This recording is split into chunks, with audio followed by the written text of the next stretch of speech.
Seja muito bem-vindo ao canal Fatos Desconhecidos. Eu sou Ivan Lima e é um prazer ter a sua companhia. Um debate filosófico que você já deve ter ouvido falar diz respeito à crueldade humana. Nós nascemos bons e somos corrompidos pela sociedade ou cada pessoa nasce má e ponto final? Talvez seja um meio termo, quem sabe? Ninguém nasce bom ou mal, mas sim é moldado de acordo com regras construídas com o decorrer da história. A gente poderia falar sobre isso por horas, mas esse não é o assunto de hoje. Por aqui, você vai conferir algumas das pessoas mais cruéis que já viveram. E uma coisa você com certeza vai perceber ao final: a crueldade realmente parece ser uma das características mais antigas da humanidade. Vamos voltar um pouco no passado, para o final do século XVIII e a primeira metade do século XIX. Nessa época, na cidade americana de Nova Orleans, vivia uma socialite chamada Delphine Lalaurie, que ficou famosa pelo nome Madame Lalaurie. Ela nasceu em 1787 e cresceu na alta sociedade, e que, para aqueles tempos, queria dizer que escravos trabalhavam em sua casa. E enquanto os anos passavam, Lalaurie ouviu muitas notícias sobre rebeliões de escravos. E isso fez com que ela e o restante da elite chegasse à conclusão de que um mau comportamento deveria ser reprimido de imediato. Tudo para que maiores problemas não acontecessem. A questão é que essa mentalidade de Lalaurie chegou a níveis inimagináveis. Com o passar dos anos, e depois de 3 casamentos, dizem que ela começou a dar castigos terríveis aos escravos. Um dos boatos fala que ela sacrificava alguns para que o marido pudesse fazer rituais voodoo. Já outras histórias dizem que os escravos preferiam a morte do que as punições da socialite. Uma criança teria se jogado da janela depois de irritar a madame ao puxar o cabelo dela enquanto escovava. E tudo isso, vale lembrar, são apenas rumores. O que foi comprovado é muito pior. Em abril de 1834, a mansão da Madame Lalaurie pegou fogo. E quando a equipe de resgate conseguiu controlar as chamas e entrar na propriedade, os oficiais descobriram 2 escravos acorrentados, sendo que um deles era uma idosa presa em um fogão. Ao que parece, ela teria iniciado o incêndio para tentar tirar a própria vida. Foi então que a equipe de resgate entrou no sótão e encontrou quase meia dúzia de escravos amarrados no chão e nas paredes. Alguns estavam com a boca costurada, outros tiveram membros amputados. Partes do corpo estavam mutiladas e parece que a Madame Lalaurie até fez cirurgias para mudar o sexo dos escravos. Quando a verdade veio à tona, muitas pessoas se revoltaram e tentaram invadir a mansão da socialite para levá-la à justiça.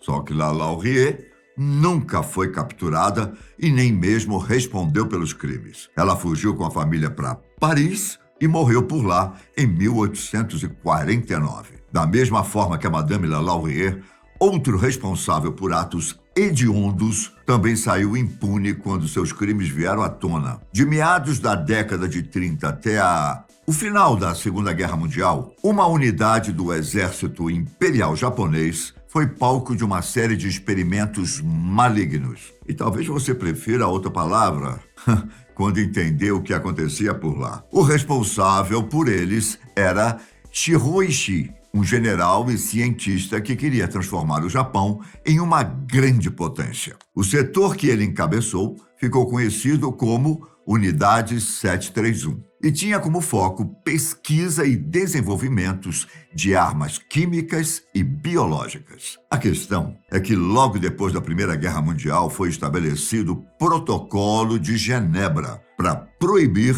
o uso desses mesmos tipos de armas durante conflitos, algo que Ishii pareceu ignorar completamente. E no caso dessa unidade de pesquisa, os experimentos eram feitos em nada mais, nada menos do que seres humanos vivos. Depois de anos de estudos e viagens pelo mundo para aprender sobre o desenvolvimento de armas, Ishii colocou tudo em prática da pior forma possível. Ao lado de sua equipe, ele deixou pessoas sangrarem só para ver o quanto de sangue o corpo humano pode perder sem levar à morte. Mandou prisioneiros para câmaras de pressão e os deixou lá até que os olhos saltassem do rosto. Deixou vítimas congelarem para estudar tratamento de queimaduras de frio e até infectou pessoas com peste bubônica. A quantidade de vítimas do cientista é desconhecida, já que muitos documentos se perderam ao final da guerra. Entretanto, os Estados Unidos acabaram descobrindo os atos desumanos da Unidade 731, o que teria sido suficiente para que todos os responsáveis fossem julgados por crimes de guerra. Só que isso não aconteceu. Os envolvidos, incluindo Ishii, fizeram um acordo que chega a ser difícil de acreditar. Em troca da imunidade,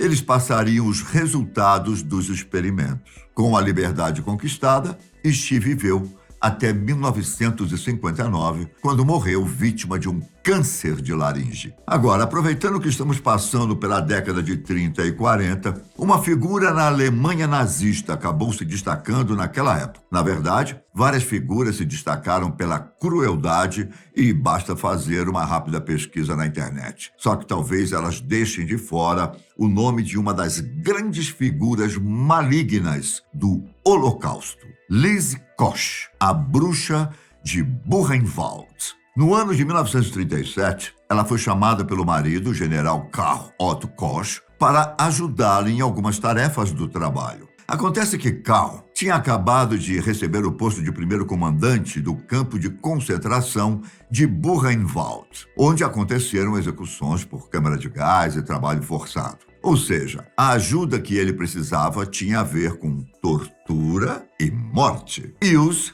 era bastante temida pelos prisioneiros, até mais do que o marido. E os relatos são de que ela costumava andar sem roupas pelo campo de concentração e usava um chicote para espancar qualquer um que olhasse para ela mais de uma vez. Além disso, dizem ainda que a bruxa de Buchenwald sentia uma espécie de prazer ao ver a separação de crianças dos pais antes de serem levadas para a execução. Bom, mais chocante do que isso, só a bizarra obsessão que Ilse tinha: colecionar peles com tatuagens. De tempos em tempos, ela reunia prisioneiros e mandava que todos tirassem as roupas para que as tatuagens ficassem à mostra. Caso ela gostasse de alguma, o prisioneiro era morto na hora e o corpo era levado até um cirurgião. A pele em que a tatuagem estava era removida e Ilse as usava como revestimento para uma série de objetos: lustres, capas de livros, abajur e até mesmo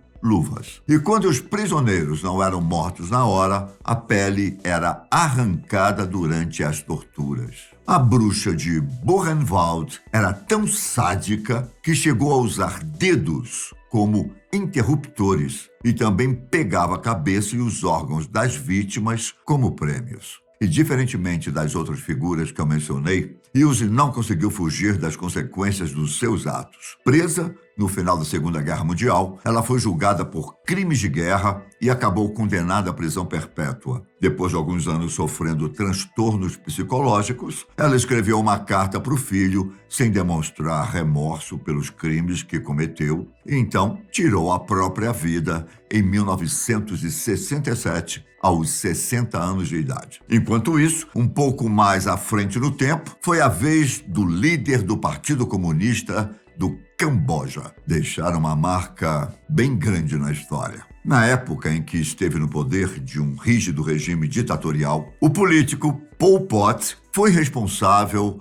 por um genocídio ao menos de 1,5 milhão de pessoas, sendo que a maior parte das vítimas acabou morrendo por causa da fome. Em 1975, quando o grupo revolucionário Khmer Vermelho conquistou Phnom Penh, que é a capital do Camboja, Pol Pot deu início a várias mudanças sociais e estruturais no país. Ele começou abolindo as religiões e instituindo o Ano Zero a partir da Revolução Cultural do Camboja. Também foi feita a migração da população de algumas cidades para fazendas coletivas, onde o trabalho era obrigatório. Além disso, Pol Pot ainda perseguiu minorias étnicas, impedindo que as pessoas demonstrassem suas culturas e caçou opositores ao novo governo. Aqueles que eram considerados inimigos foram presos, torturados e executados. Os que não morreram dessa forma acabaram encontrando a morte nas fazendas coletivas, onde o trabalho exaustivo e a falta de comida